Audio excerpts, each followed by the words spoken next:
बोलो श्री प्राणनाथ प्यारे की जय। बोलो श्री सतगुरु महाराज की जय। बोलो धाम के धनी की जय।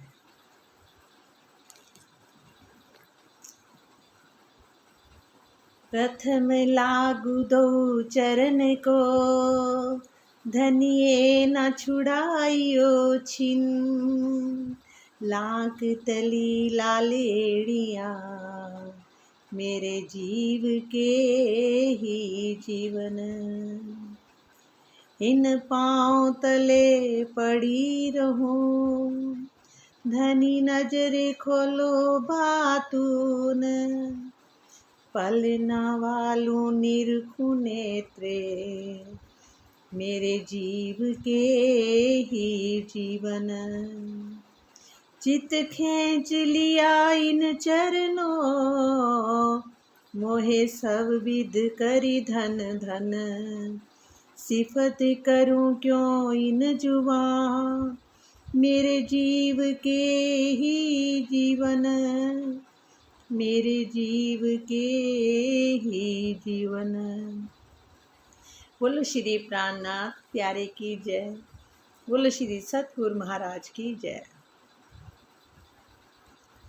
आज चितवनी महिमा का 95 पेज है और प्रकरण है 7। इन विद साथ जी जागिए, बताऊं दियो रे जीवन।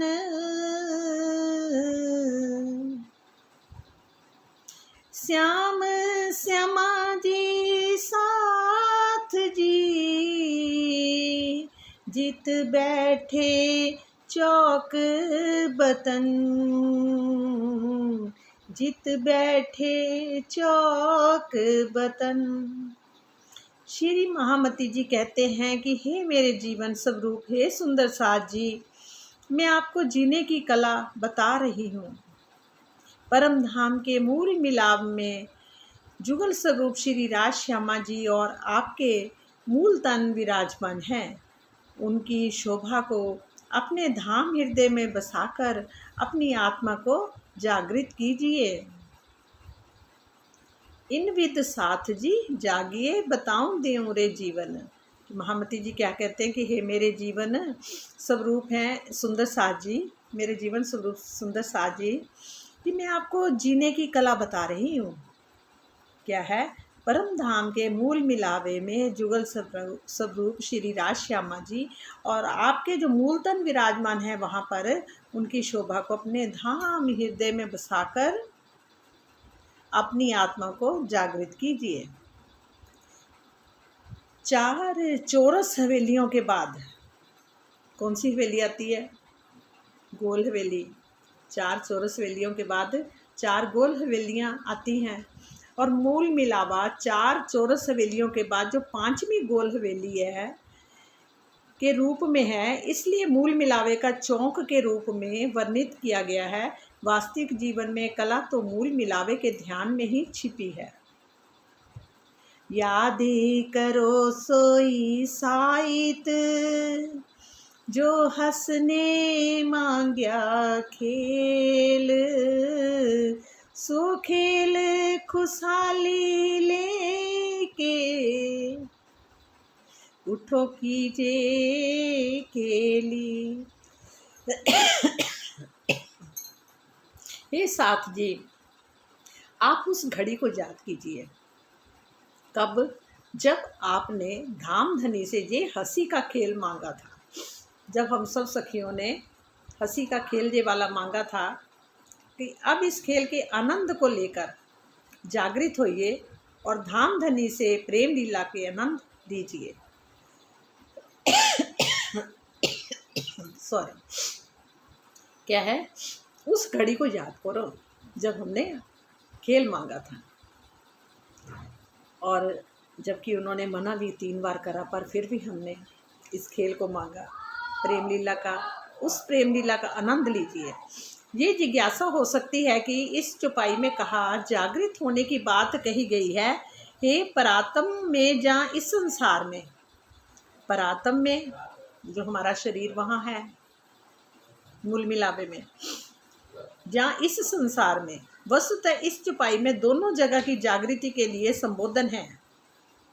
ये निर्विवाद सत्य है कि इस संसार में मात्र आत्मा की ही जागृति होगी और वह भी आगे पीछे, जबकि परात्म में जागनी सामूहिक ही होगी, क्योंकि वहाँ वाहिदत की भूमिका है। परात्म की तो सामूहिक ही होगी, सब इकट्ठे ही उठेंगे, इकट्ठे जागनी सबकी होगी, पर क्योंकि वहाँ तो वाहिदत की भूमिका है। सूरत एक राखिए मूल मिलावे माहे, सूरत के राखिए मूल मिलावे माहे, श्याम श्यामा जी साथ जी तले भोम बैठे हैं जाहे।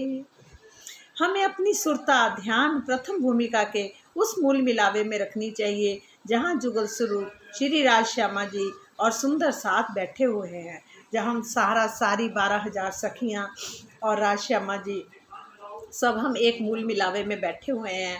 और हम जिद कर रहे हैं कि नहीं हमें दिखाओ, तो वो मना भी कर रहे हैं, वो कह भी रहे हैं कि वहाँ तुम सब मुझे भूल जाओगी, क्योंकि वहाँ पर अग्नि की, जल की, पत्थर की, मिट्टी की, हर मतलब इन आकाश की, सूर्य की, सब जगह की पूजा करते हैं लोग, पेड़ों की भी पूजा करते हैं और नहरों की भी पूजा करते हैं, और तुम मुझे वहाँ जाके भूल जाओगी और तुम भी वही काम करोगी। वो कह रहे ये कैसे हो सकता है, हम बैठे तो यहाँ पर है और हमें ये लग रहा है कि ये तो यहाँ बैठ के कुछ दिखा रहे हैं, पर ये कहीं ऐसी जगह क्या हमें भेज देंगे क्या। अंदर से हमें ये महसूस हो रहा था। तो पर क्या था कि मतलब वहाँ, और तुम मुझे भूल जाओगे, हम कहते हम आपको कैसे भूल सकते हैं। हम कहते अलस्तो बेरबकुम, तुम मुझे भूल जाओगी कलूगले। हम कहते हैं नहीं, हम आपको नहीं भूल सकते, हम आपकी अंगना हैं, हम आपको कैसे भूल सकती हैं। तो हमने जिद करी, हंसी का खेल, ये हंसी का ही तो खेल है होगा वहाँ के लिए, तो यहाँ जबकि कितना कुछ हमने देख लिया, पता नहीं अभी आगे क्या देखना। पर राज जी बस आगे हम आपको ही देखना चाहते हैं, अपने प्रीतम को। तभी वो बार बार चितवनी, ये चर्चनी में, ये सब चीज़ों में क्या आ रहा है कि बार बार हमें कह रहे हैं कि तुम उस मूल मिलावे को अपनी सुरता लेके जाएं। अब हमारा समय क्या है, हमें अपनी सुरता को मूल मिलावे में लेके जाना है, जहाँ राज श्यामा जी बैठे हैं और हम 12,000 रूहें बैठी हैं, अनारदाने की तरफ चिपक के एक दूसरे से बैठी हैं। अरे सखी तू भूल गई ना, मुझे याद दिला दी हो, अरे सखी तू भूल गई तो तू मुझे याद दिला दी हो। ये हम प्रण करके उतरे थे। अब ये याद दिलाना ही है सबको।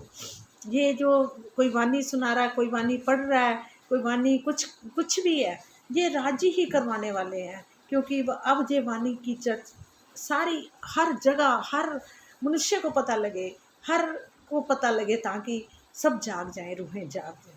किसी को कोई पढ़ के पता लगे, किसी को कैसे पता लगे, किसी को कैसे पता लगे, सब रूहें जाग जाए और सबको पता चल जाए कि अब हमें किसका ध्यान करना और अब हमारा असली कर्तव्य क्या है, अभी अपनी सुरता को कहाँ लेके जाना। बहुत इधर उधर देख लिया हमने, अब टिक कर बैठ कर, अब कहते हैं ना कथनी करनी भी करी जा रहे हैं, पर अब रहनी में आना है। रहने का मतलब कि उस जगह पर अपने ध्यान को लेकर जाना और वहाँ के रस से भर जाना है। जब हमारे भीतर रस आना शुरू हो जाए वहाँ का, उस रस को पीना है और हमें साक्षात वो दिखना शुरू हो जाए, परम धाम, अपना परम धाम, हमारा परम धाम, हमारे प्रीतम, हमारी सखियाँ, हमारे परात्म, हमें सब कुछ दिखना शुरू हो जाए। अब हमारे को रहने में आना है सब सुंदर साथ को। ए मूल मिलावाया अपना नजर दीजिए, पलक न पीछी फेरिए, जो इश्क अंग उपजत, जो इश्क अंग उपजत। हे साथ जी, ये अपना मूल मिलावा है, ये अपना मूल मिलावा है, हम सब सुंदर साथ का अपना मूल मिलावा है, हम अपनी रूहों का मूल मिलावा है, अपना घर है, अपना हमारे प्रीतम है, हमारी सखियाँ हैं। कहते हैं जहाँ धाम धनी के चरणों में हमारे मूल तन विराजमान है, वहाँ क्या है, धाम धनी के चरणों में हमारे उस मूल मिलावे में हमारे तन विराजमान है। अपनी आत्मिक दृष्टि से इसकी शोभा देखिए। अब हमें क्या करना है, जो आत्मिक दृष्टि वहाँ से बैठे हुए राजी हमारी नीचे लाए हैं, अब इस सुरता को हमें अब उस मूल मिलावे में वापस लेके जाना है। देखिए, और अपनी पलकों को कभी भी बंद मत कीजिए। मतलब कि जब हमें दिखना शुरू हो जाए तो अपनी पलकों को फिर बंद नहीं करना, देखते रहना है और कीजिए। अर्थात अपने और धनी के बीच अन्य किसी भी संसारिक वस्तु को ना आने दीजिए।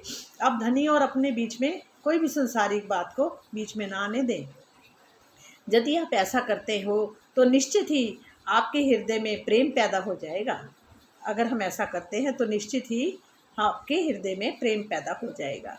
जिस प्रकार आँखों की पलकें बंद कर लेने पर दिखाई देने वाली वस्तु भी दिखाई देनी बंद हो जाती है, उसी प्रकार यदि हमारे हृदय में धनी के अतिरिक्त किसी अन्य वस्तु की चाहत है, अब ये हमें सोचना है कि जब हम उनकी तरफ देख रहे हैं, उनका ध्यान कर रहे हैं, तो हमारे बीच में कोई दूसरी चीज़ तो नहीं आ रही, कोई इच्छा तो नहीं आ रही हमारे अंदर।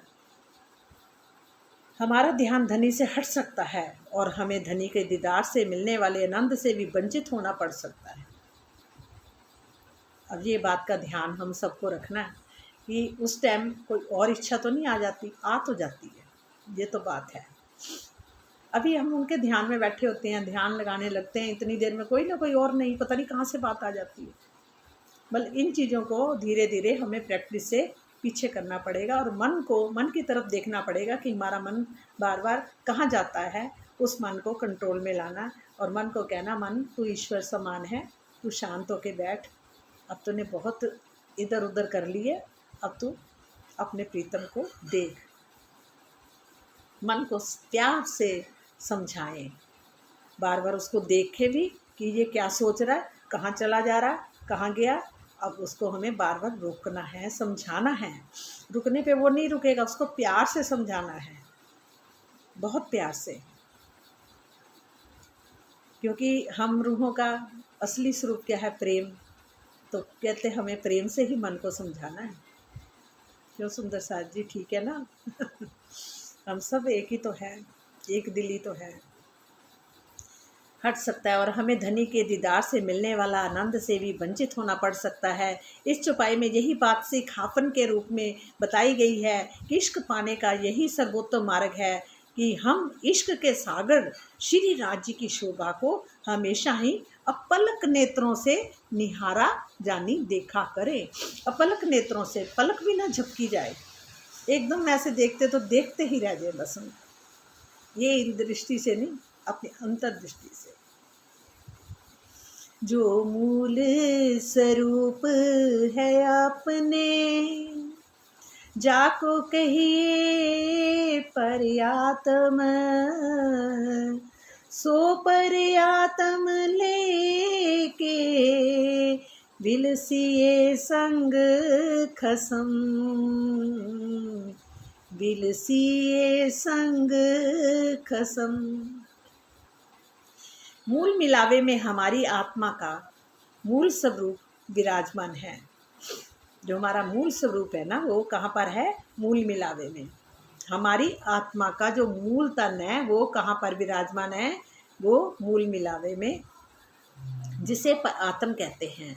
हमें ध्यान चितवनी में अपने इस माया के नश्वर रूप को भुलाकर, इस स्वरूप को भुलाकर कि ये स्वरूप मैं नहीं हूँ, मैं मन भी नहीं हूँ, मैं बुद्धि भी नहीं हूँ, मैं इनसे भी परे हूँ, मैं आत्मा हूँ। आत्मा किसकी है? अपने प्रियतम की। तो उस आत्मा को प्रीतम से मिलाने के लिए हमें क्या करना है कि इस नश्वर, जो माया के नश्वर रूप को भुलाकर परात्म को ही अपना स्वरूप समझना चाहिए और उसी भाव से जुगल स्वरूप की शोभा को आत्मा के धाम हृदय में बसाना चाहिए। क्या करना चाहिए? उसी भाव से जुगल स्वरूप की शोभा को आत्मा के धाम हृदय में बसाना चाहिए। ऐसा करके ही हम आनंद का रसपान कर सकते हैं। महामती कहे हे मोमिनो, करु मूल स्वरूप वर्णन, मेहर करी मासूक ने, लीजो रूके अंतस करन। श्री महामती जी कहते हैं कि हे साथ जी, माशूक श्री राज जी ने मेरे ऊपर अपार मेहर की है। श्री महामती जी क्या कहते हैं कि हे साथ जी, हे सुंदर साथ जी, माशूक, हमारे जो माशूक श्री राज जी ने, इंद्रावती जी कह रही कि मेरे ऊपर अपार मेहर की है, जिससे अब मेरी आत्मा मूल मिलावे में विराजमान श्री राज श्यामा जी की शोभा श्रृंगार का वर्णन कर रही है। आप सभी इस श्रृंगार वर्णन को अपनी आत्मा के धाम हृदय में धारण करें। अब आप क्या करें, उस श्रृंगार को अपने धाम हृदय में धारण करें। कि वो हमें भी बता रही कि अब हमें भी ये करना है, हमें भी अपने धाम हृदय में अपने प्रीतम को बसाना है, जुगल स्वरूप को, और उन्हीं का ही ध्यान करना है। प्रकरण 8। उज्ज्वल लाल तली पाँव की, रंग रस भरे कदम, छब सलू की अंग अरस की, रू से छूटे क्यों दम। उज्ज्वल लाल तली पाँव की, रंग रस भरे कदम, प्रीतम के दोनों चरणों की तलियों में उज्ज्वलता और लालिमा का मिश्रण है। ये दोनों चरण कमल परम धाम के प्रेम और आनंद से भरपूर हैं। इन अंगों की शोभा सुंदरता परम धाम की है, जो एक पल के लिए भी आत्मा से नहीं छूट सकती। कहते प्रीतम के दोनों चरणों की जो तलियां है ना, तलियों में उज्ज्वलता, प्रकाश ही प्रकाश है और लालिमा का मिश्रण है, नूर से भरपूर हैं। और ये दोनों चरण कमल परम धाम के प्रेम और आनंद से भरपूर हैं। और इन अंगों की शोभा सुंदरता परम धाम की है, जो एक पल के लिए भी आत्मा से नहीं छूट सकती। सुंदर साथ जी, इस चौपाई के चौथे चरण में कहा गया है, रूह से छूटे क्यों दम, कि धनी के चरणों से एक पल के लिए भी आत्मा की दृष्टि अलग नहीं हो सकती। किंतु ये प्रश्न होता है कि निंद्रा, भोजन, वार्तालाप एवं अन्य लौकिक कार्यों में निश्चित ही हमारा ध्यान धनी से हट जाता है। जब हम यहाँ के काम करते हैं, सोते भी हैं, निंद्रा भी करते हैं, भोजन भी करते हैं, आपस में बातचीत भी करते हैं, अन्य लौकिक कार्य भी करते हैं सारे, तो हमारा ध्यान धनी से हट जाता है।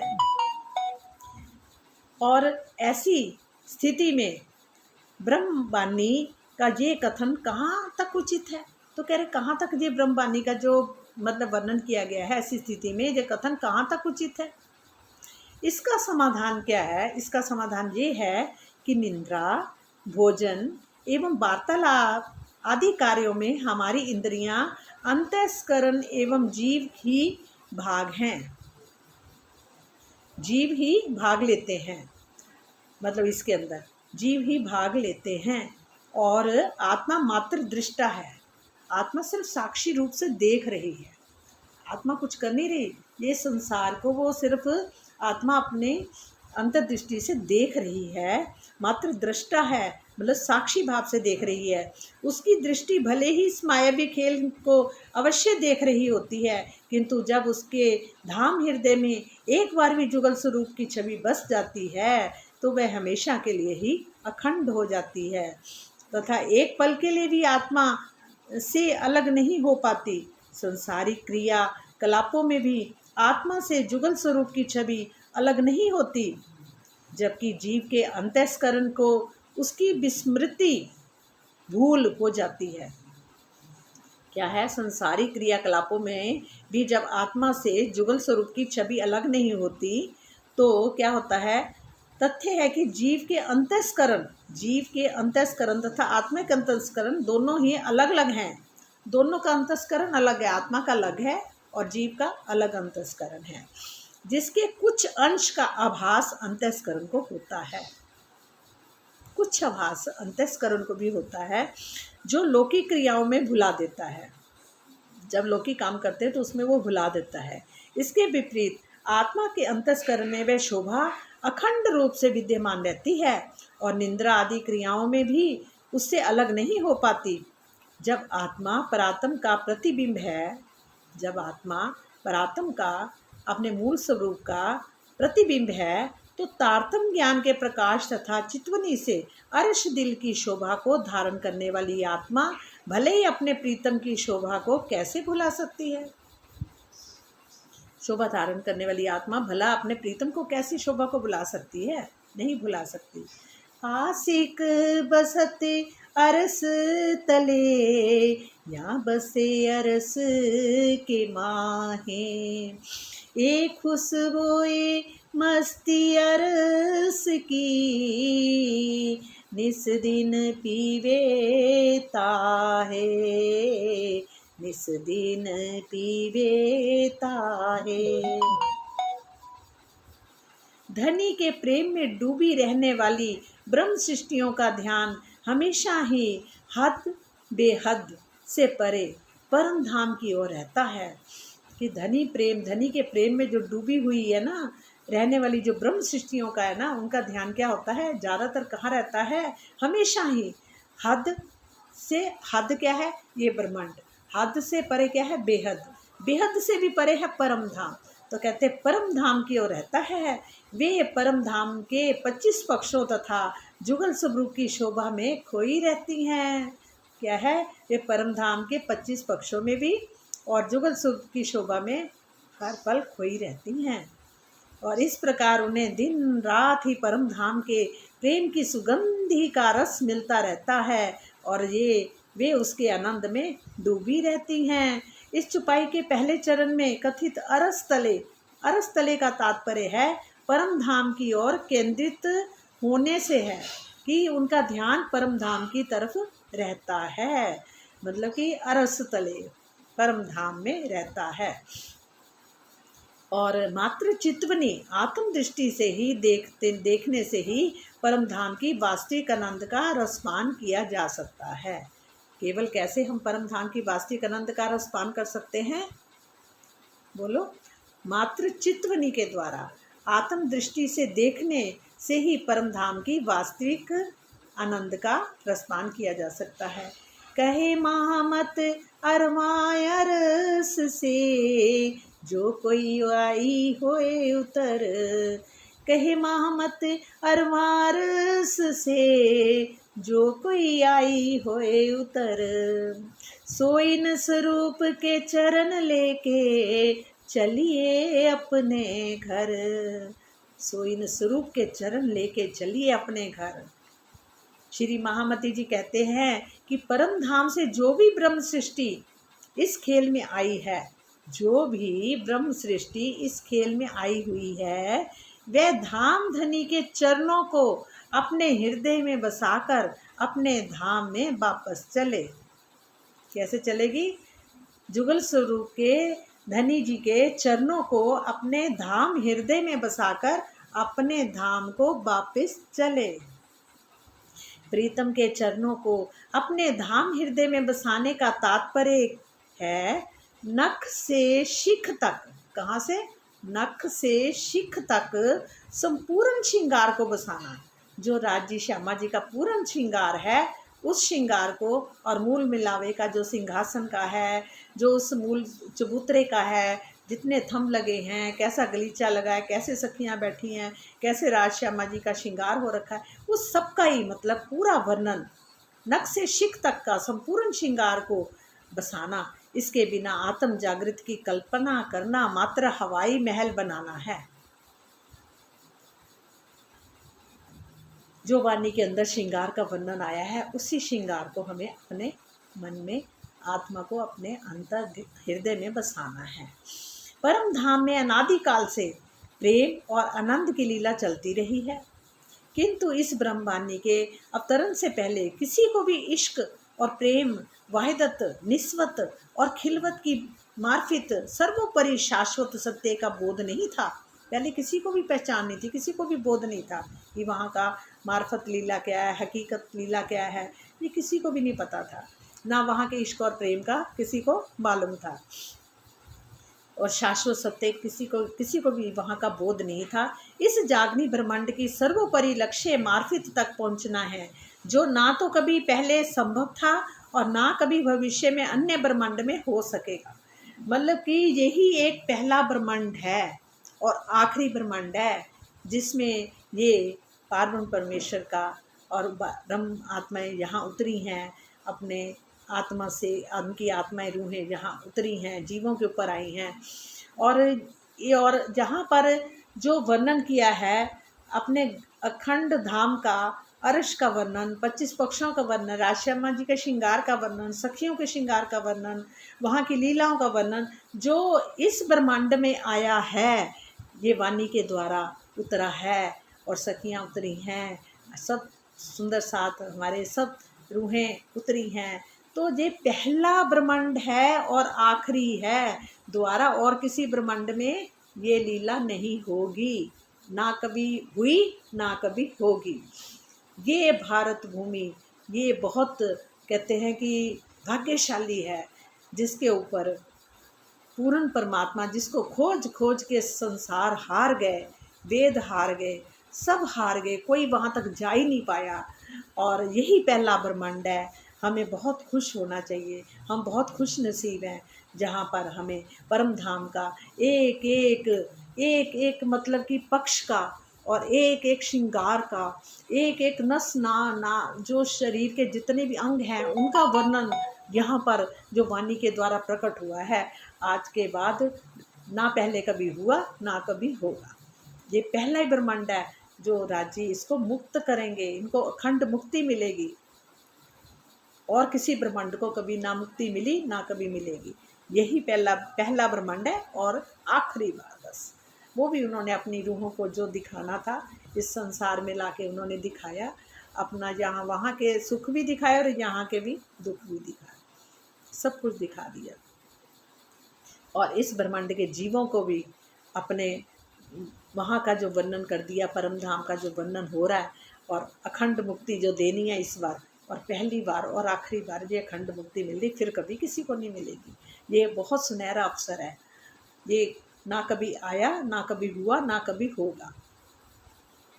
परम धाम के नादि काल से प्रेम और आनंद की लीला चलती रही है।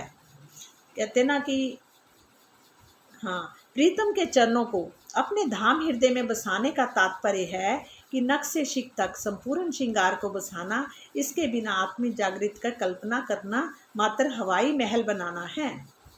परम धाम में अनादि काल से प्रेम और आनंद की लीला चलती रही है, किंतु इस ब्रह्मवाणी के अवतरण से पहले किसी को भी इश्क, प्रेम, वाहिदत, निस्वत और खिलवत की मार्फत सर्वोपरि शाश्वत सत्य का बोध नहीं था, और इस जागनी ब्रह्मांड का सर्वोपरि तथ्य मार्फत तक पहुंचना है, जो ना तो कभी पहले संभव था और ना कभी भविष्य में अन्य ब्रह्मांड में हो सकेगा। इसलिए इस जागनी लीला में सबका ध्येय यही होना चाहिए कि हम जुगल स्वरूप को अपने धाम हृदय में बसाएं, और प्रातः में जागृति होने से पहले ही धनी के दिल में डुबकी लगाकर मार्फत के अनमोल मोतियों को अवश्य ही चुन लें, अवश्य ही चुन लें।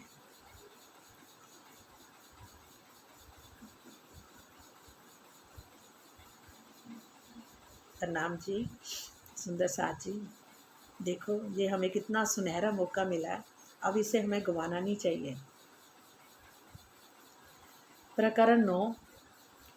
बारीक बातें अरस की, सो जाने अरस के तन, जीवत लेसी सो सुख, जिनका टूटिया अंतस्करण।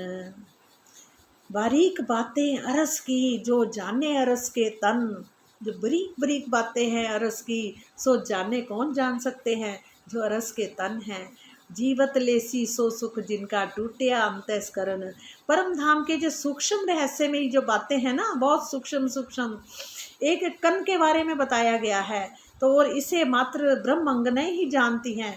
जो आंतरिक बातें भी हैं ना, यहाँ प्रकट हो गई। आंतरिक बातें भी जो हैं, कहते ना ब्रह्म अंगने ही जानती हैं। और इस संसार में शरीर रहते हुए इस सुख का रसास्वादन नहीं वही कर सकता है। कौन कर सकता है रसास्वादन वहाँ का? जिसका हृदय संसार से टूट चुका होता है, जिसका हृदय संसार से टूट चुका होता है।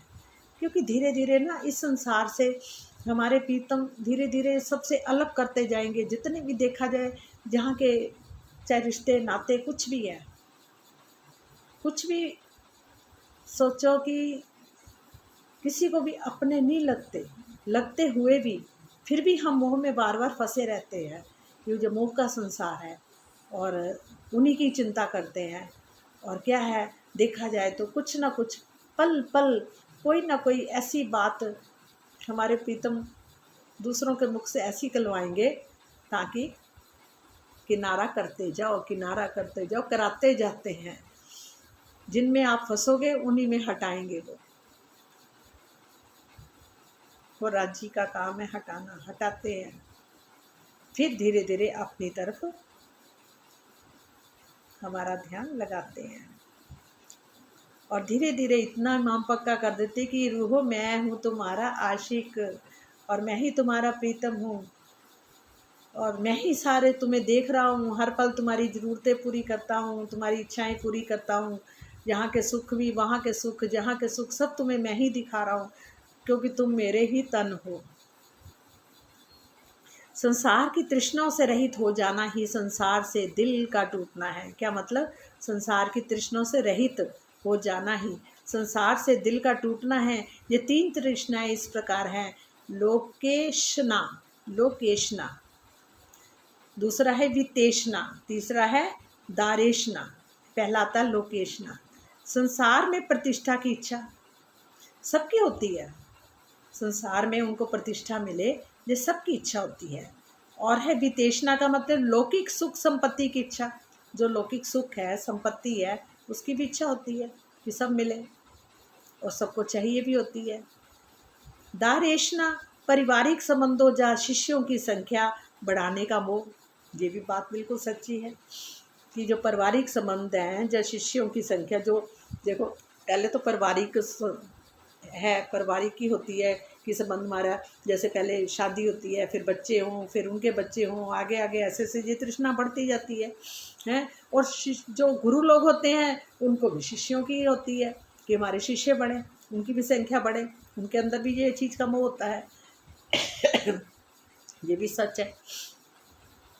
इन तृष्णों को कहते ना, इन तृष्णों को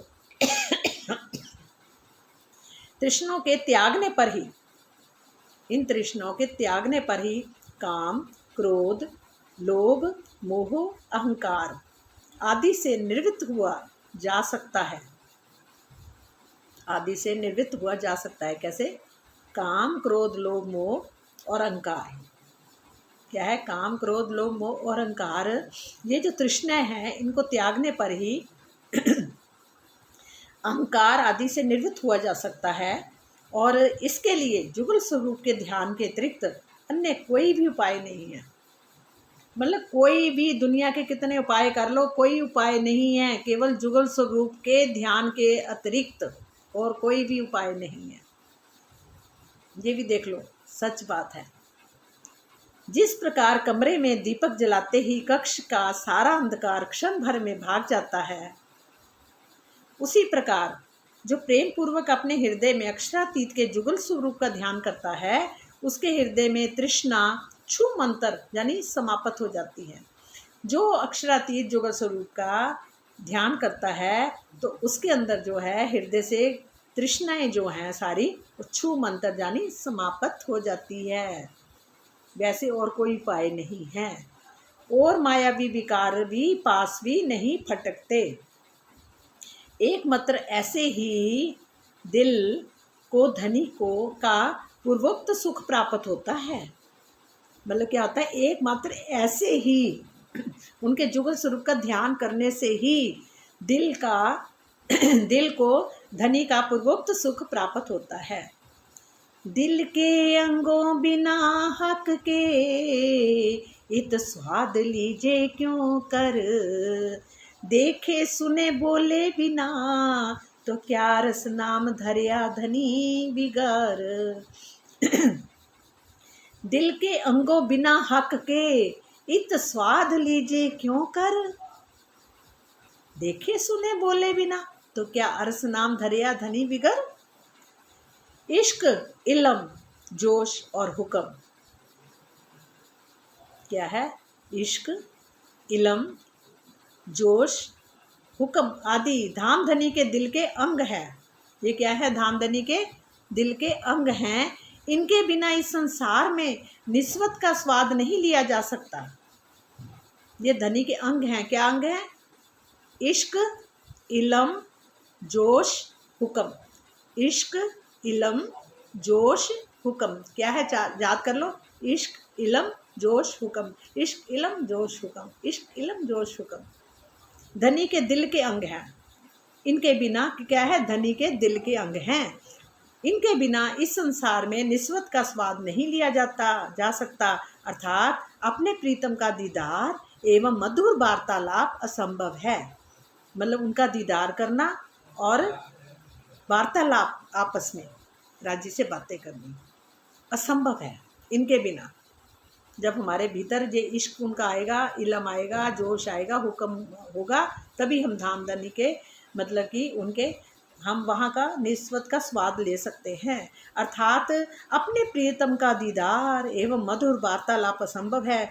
यदि अपने दिल में धनी को बसाया बिठाया नहीं, तो इनका दीदार नहीं किया जा सकता और उनकी मधुर बातें भी नहीं सुनी जा सकती तथा उनसे स्वयं बातें नहीं की, तो इस दिल के को अर्श कहलाने का क्यों अधिकार है? कोई नहीं है। उनकी मधुर बातें नहीं सुनी जा सकती, उनका दीदार भी नहीं हो सकता, उनसे स्वयं बातें नहीं की। इस चौपाई में ये बात स्पष्ट कर दी गई है कि मात्र सुंदर साथ के समूह में सम्मिलित हो जाने से ही अपने दिल को परमधाम कहने का अधिकार नहीं मिल सकता। सुंदर साथ जी सुन लो क्या कह रही है वाणी हमारी, कि इस चौपाई में हमें ये बात स्पष्ट रूप से कर दी जाए। जब हम सब सुंदर साथ इकट्ठे हो गए, जहाँ कुछ हम बातें करते रहे हैं, इस चौपाई में ये बात स्पष्ट कर दी गई है कि मात्र सुंदर साथ के समूह में सम्मिलित हो जाने से ही अपने दिल को परम धाम कहने का अधिकार नहीं मिल सकता और इसके लिए अपने धाम हृदय में जुगल स्वरूप को अनिवार्य रूप से बिठाना ही होगा। खाली सुंदर साथ जी से बातें करने का नहीं, अंदर जुगल स्वरूप को बिठाना। इसके बिना आत्म जागृति की बातें करना मात्र दीवा स्वपन या हवाई महल के समान है। मात्र दीवा स्वपन, जैसे दिन में सपने देखने, हवाई महल बनाने, ये सब बातें हैं। सचमुच हम सब सुंदर साथ कई बार बड़ी बड़ी बातें तो कर लेते हैं, ज्ञान की बातें भी कर लेते हैं, पर असली तो है उनके जुगल स्वरूप को भीतर बिठाना, उनको समझना कि आप हो, मैं नहीं हूँ। आप ही जो कुछ कर रहे हो आपसे ही हो रहा, मैं कुछ नहीं। ये वाणी भी बोल रहे तो आप ही बोल रहे हो, मैं कुछ नहीं। अपने आप को मिटा देना, अपने अहम को मिटाना, राज्य को आगे प्रकट करना, उनके स्वरूप को प्रकट करना, उनके स्वरूप को अंदर बिठाना। सुंदर साथ जी हैं क्या कह रहे हैं? अपने दिल में परम धाम कहने का अधिकार नहीं मिल जाता। कहते हैं कि इस चौपाई में ये बात स्पष्ट कर दी गई है कि मात्र सुंदर साथ के समूह में सम्मिलित हो जाने से ही अपने दिल को परम धाम कहने का अधिकार नहीं मिल सकता। इसके लिए अपने धाम हृदय में जुगल स्वरूप को अनिवार्य रूप से बिठाना ही होगा। इसके बिना आत्म जागृति की बातें करना मात्र दीवा स्वपन हवाई महल के समान है। दिन को सपने देखो, महल बनाओ, हवाई महल, ये संभव नहीं है। हक इलम जित पहुँचिया, हक इलम जित पहुँचिया, तित अरस हुआ दिल हक।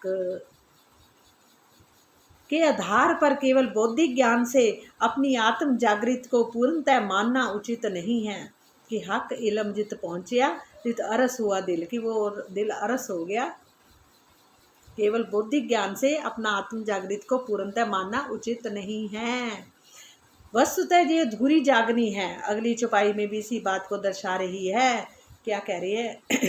जो मासूक सेज ना आइया, देखिया सुनिया ना कहीं बात।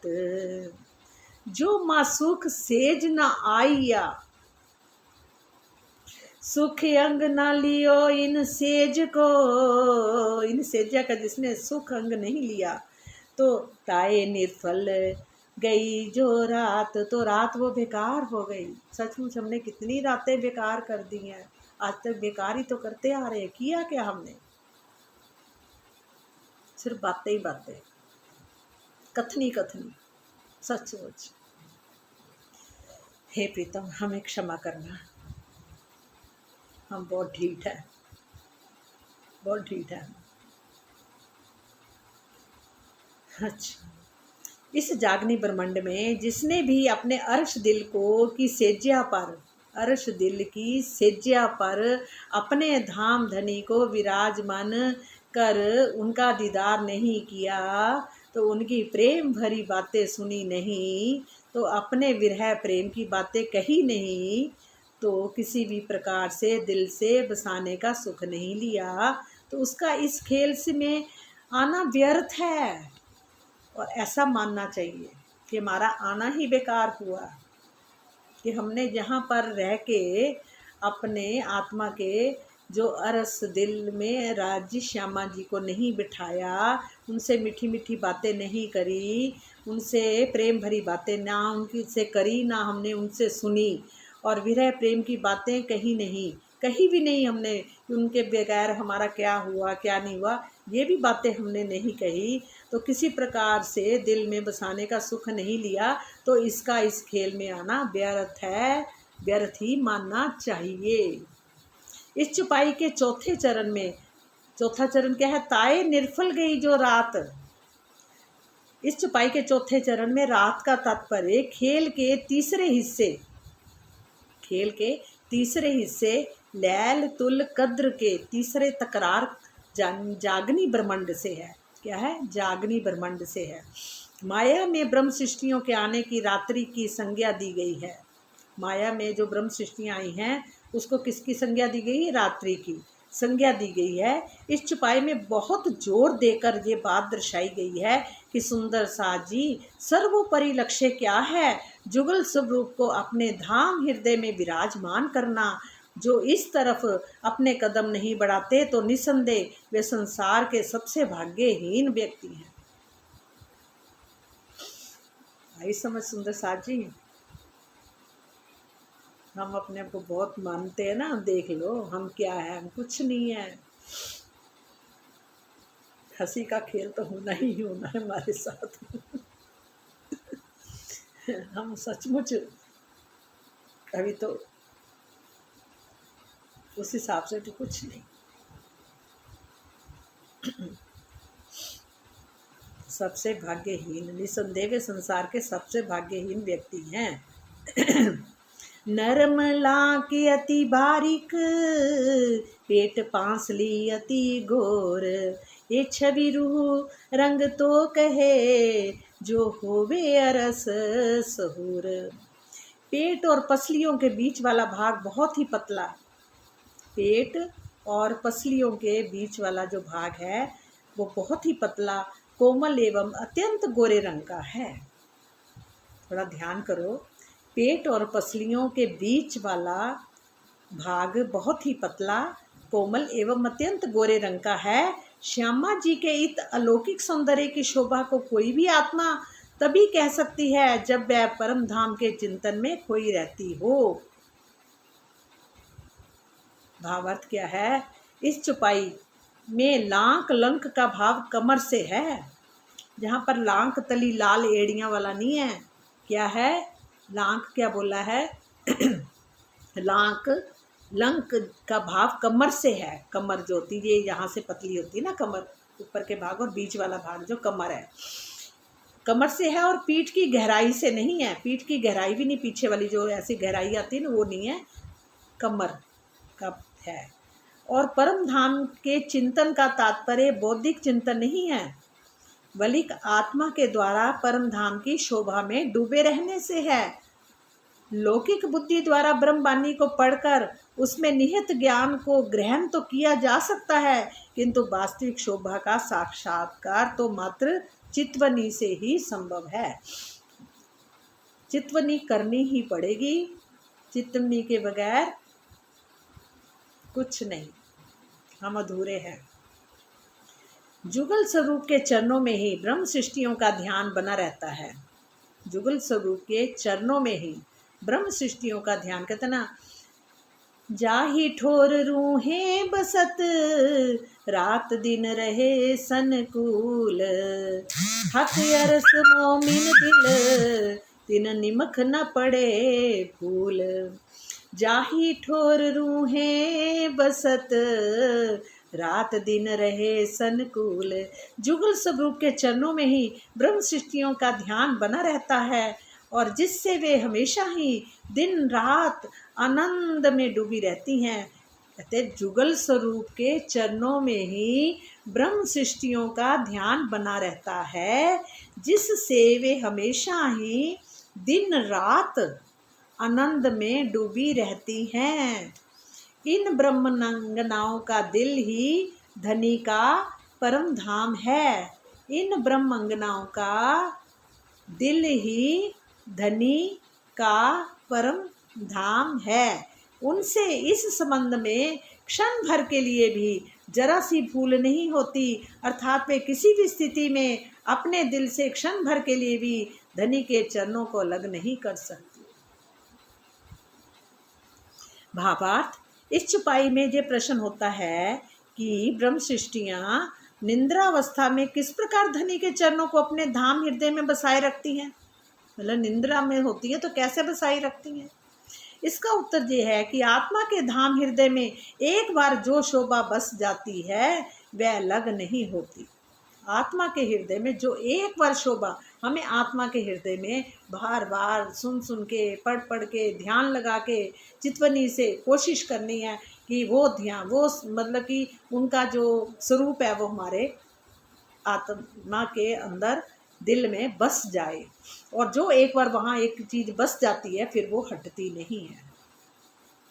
जो भी शोभा बस जाती है वह अलग नहीं होती। फिर नींद की अवस्था में भी आत्मा के दिल में अखंड रूप से धनी की शोभा बसी ही रहती है। फिर वो नींद में भी हो जाए और उसके अंदर अखंड रूप से वो जो धनी जी की शोभा है वो बसी रहती है, क्योंकि वह खेल के मात्र दृष्टा है। जीव का ही स्थूल सूक्ष्म एवं कारण शरीर, जीव का ही स्थूल शरीर ये फ्रंट वाला जो शरीर आ रहा है, और सूक्ष्म जो इसके अंदर है वो भी प्रकाश का ही शरीर होता है। कहते हैं उसके अंदर भी नस नाड़ी होती, पूरे प्रकाश का शरीर होता है सूक्ष्म शरीर। वो क्या काम करता है सूक्ष्म शरीर? वो करता है जो कहते हैं कि ना, जो हमारा लेखा जोखा सारा रखता है। जो हमने कर्म किया उसका खाने का भी स्वाद तक भी उसमें टेस्ट तक आ जाता है। मतलब कि हर चीज़ का वो लेखा जोखा रखता है सूक्ष्म शरीर हमारा। और कारण शरीर दिल के नींद से प्रभावित होता है। क्या कहा है? कारण शरीर दिल नींद से प्रभावित होता है। वह मात्र जागृत अवस्था में ही ध्यान चिंतन आदि के द्वारा उस आनंद का की एक झलक ले पाता है। वे केवल मात्र जागृत अवस्था में ही, जो मतलब ये शरीर है, जागृत अवस्था में ही ध्यान चिंतन आदि के द्वारा उस आनंद का एक झलक ले पाता है। और जो कारण शरीर होता है ना, वो भी कहते हैं प्रकाश का ही होता है। वो क्या है? ईश्वर का प्रतिनिधि होता है, जो मतलब कि कर्मों का फल देता है।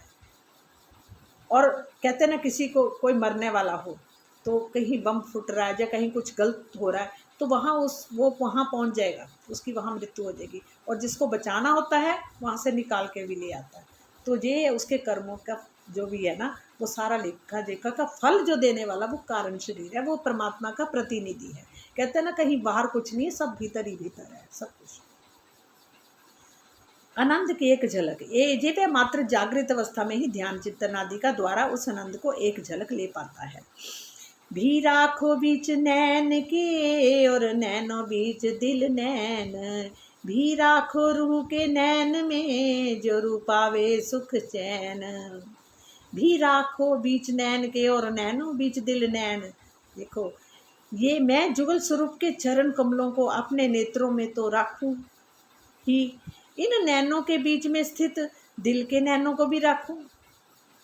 भी राखूं बीच नैन के, मैं जुगल स्वरूप के चरण कमलों को अपने नेत्रों में तो राखूं ही, और इन नैनों के बीच में जो स्थित दिल के नैनों में भी राखूं। इन नैनों के बीच में स्थित जो दिल के नैनों में भी राखूं। इतना ही नहीं, मैंने अपनी आत्मा के भी दिल रूपी नैनों में राखूं, जिससे मेरी आत्मा अपने मूल आनंद और शाश्वत शांति को प्राप्त कर सके। राखूं रूह के नैन में जो रूह पावे सुख चैन, ताकि जो रूह है, मेरी आत्मा है, अपने मूल आनंद और शाश्वत शांति को भी प्राप्त कर सके। मुखरविंद या नेत्रों को हृदय का दर्पण कहा जाता है। किसको? मुखरविंद या नेत्रों को हृदय का दर्पण कहा जाता है। हृदय का दर्पण किसे कहते हैं? मुखरविंद या नेत्रों को। नेत्रों को और मुखरविंद को क्या कहा जाता है? हृदय का दर्पण कहा जाता है, क्योंकि हृदय के संपूर्ण भाव, जो हृदय के अंदर संपूर्ण भाव होते हैं, वो इनमें अवश्य प्रतिबिंबित होते हैं। कहते हैं ना, मुख से पता लग जाता है, हृदय की बात भी पता लग जाती है। किसी के मुख से कोई नाराज हो वो भी पता लग जाता है ना। नेत्रों से भी पता चलता है, वो किस तरह से नेत्रों से हमें देख रहा है, क्या कर रहा है, वो भी हमें भाव पता चल जाता है कि प्रेम से देख रहा है, कि घृणा से देख रहा है, या ईर्ष्या से देख रहा है। हर चीज़ मुख से, कहते हर चीज़ मुख से पढ़ी भी जाती है। वो हृदय की जो उसके के अंदर की बात होगी, वो मुख से और नैनों से समझ आ जाती है, पता लग जाता है। और संपूर्ण भाव अवश्य प्रतिबिंबित होते हैं, भले ही कोई उनका आंकलन पहचान ना कर पाए, भले ही उनकी वो पहचान ना कर भी पाए, तो यही कारण है कि बाहरी नेत्रों के बीच में दिल के नेत्रों की स्थित कहा गया है। आत्मा के दिल को ही आत्मा के नेत्रों की संज्ञा प्राप्त है। आत्मा के दिल को ही आत्मा के नेत्रों की संज्ञा प्राप्त है। परोक्ष कथन के द्वारा इस चौपाई में सुंदर साथ को ये निर्देश दिया गया है कि वे अपने जीव तथा आत्मा दोनों के ही दिल में जुगल स्वरूप के चरण कमलों को बसाए। क्या कहा गया है? कि वे अपने जीव तथा आत्मा दोनों के ही दिल में, जीव के भी और आत्मा के दिल में ही जुगल स्वरूप के चरण कमलों को बसाए। महामति कहे इन चरण को राखो रू के अंतस करन, जारू नैन की पुतली बीच राखो तिन तारन। महामत कहे इन चरण को राखो रूह के अंतस्करण। श्री महामती जी की आत्मा क्या कहती है कि हे मेरी एकमात्र यही इच्छा है कि मैं जुगल स्वरूप के इन चरणों को अपने आत्मा के अंतस्करण। श्री महामती जी की आत्मा क्या कहती है कि मेरी एकमात्र यही इच्छा है। क्या है? मेरी एक ये मात्र इच्छा है कि मैं जुगल स्वरूप के इन चरणों को अपनी आत्मा के अंतस्करण यानी हृदय यानी दिल में बसा लूं, आत्मा के अंतस्करण में बसा लूं। श्री महामती जी कहती है कि मैं अपनी आत्मा के अंतस्करण में, हृदय के दिल में जुगल स्वरूप के चरणों को बसा लूं, जुगल स्वरूप को ही बसा लूं। और मेरी आत्मा परात्म रूप नेत्र की पुतली है। मेरी आत्मा क्या है? जो परात्म रूपी जो नेत्र है ना, उनकी पुतली है, और जिसमें स्थित तारा ही मेरी आत्मा का दिल है। जिसके अंदर जो स्थित एक तारा सा होता है ना, तो मतलब उसको बोल ले, तारा ही मेरी आत्मा का दिल है। मेरी आत्मा परात्म रूपी नेत्र की पुतली है। परात्म की नेत्र रूपी जो है ना, वहाँ उसका जो नेत्र है, उसकी रूप जो पुतली है वो है। और जिसमें स्थित जो तारा होता है ना, कि जो तारा ही है वो मेरी आत्मा का क्या है? दिल है। वो तारा क्या है?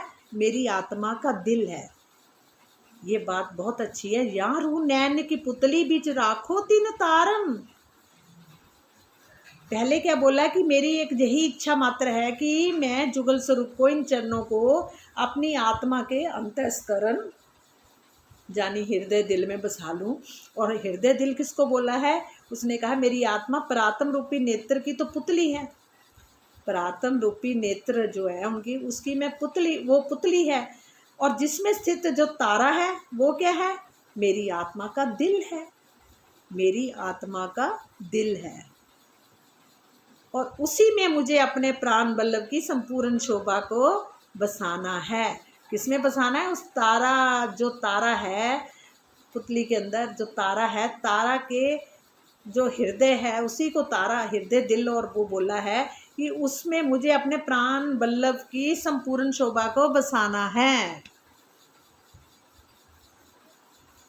बहुत बड़ी बात है जी। महामति कहे न चरण को, राखो रू के अंतस्करण, जारू नैन की पुतली, बीच राखियो तिन तारन। ये एक बार फिर द्वारा पढ़ते, बहुत अच्छा इसका। श्री महामती जी की आत्मा क्या कहती है कि मेरी एकमात्र यही इच्छा है कि मैं जुगल स्वरूप के इन चरणों को अपनी आत्म के अंतस्करण, आत्म का अंतस्करण जो हृदय दिल में, उसको बसा लूं। और मेरी आत्मा परात्म रूपी नेत्र की पुतली है। मेरी आत्मा जो क्या है? परात्म नेत्र रूप की वो पुतली है।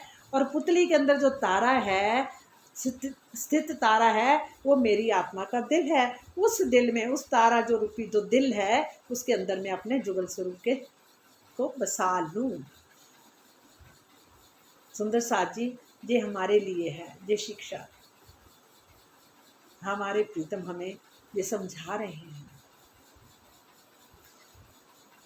हमें भी अपने इस आत्मा रूपी जो पुतली के नैन, जो पुतली के तारा जो अंदर है, उसके दिल रूपी, उसमें हमें अपने जुगल स्वरूप को बसाना है। बस आओ सब सुंदर साथ जी, आज सब हम कुछ मेहनत करें। हमारे प्रीतम जुगल स्वरूप जरूर सबको दर्शन देंगे। विश्वास रखना, पक्का विश्वास रखना, और कोशिश करनी है। हम सब नहीं, हम सब एक ही जगह पे है स्थित अभी।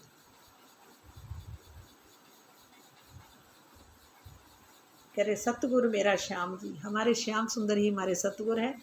वही हमारे सतगुरु हमें पार लगाएंगे, रास्ता दिखाएंगे। रास्ता वाणी से दिखा रहे हैं, बार बार समझा रहे हैं, पुकार रहे हैं, पर हम बड़े ढीठ हैं। अब इस ढीठता को ख़त्म करना और अपने प्रीतम के दर्शन करने हैं। आज सारे सब सुंदर साथ जी आज रात को दर्शन करेंगे हमारे जुगल स्वरूप का। सभी हम सब इकट्ठे, सब बैठ जाओ, ठीक है? हाँ, बोलो श्री प्राणनाथ प्यारे की जय, बोलो श्री सतगुरु महाराज की जय।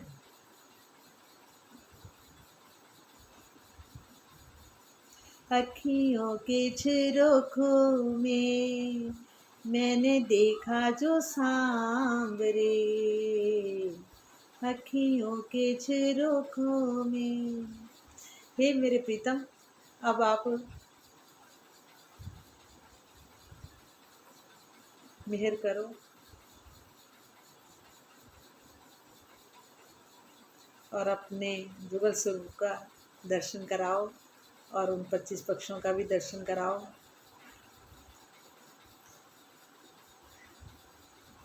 बोलो श्री प्राणनाथ प्यारे की जय, बोलो श्री सतगुरु महाराज की जय, धाम के धनी की जय। हमारे प्रीतम, कल हम करेंगे, आज हमारा 100 पेज तक हुआ है, कल हमारा प्रकरण होगा 10। ठीक है सुंदर साथ जी? इसके 161 पेज है, 161। अभी 100 हुए हैं, अभी 61 रहते हैं साथ जी। वो राजी की मेहर है, सब कुछ राजी कृपा करो, सबके ऊपर मेहर करो, सब सुंदर साथ के ऊपर। बोलो श्री प्राणनाथ प्यारे की जय। जय हो जय हो।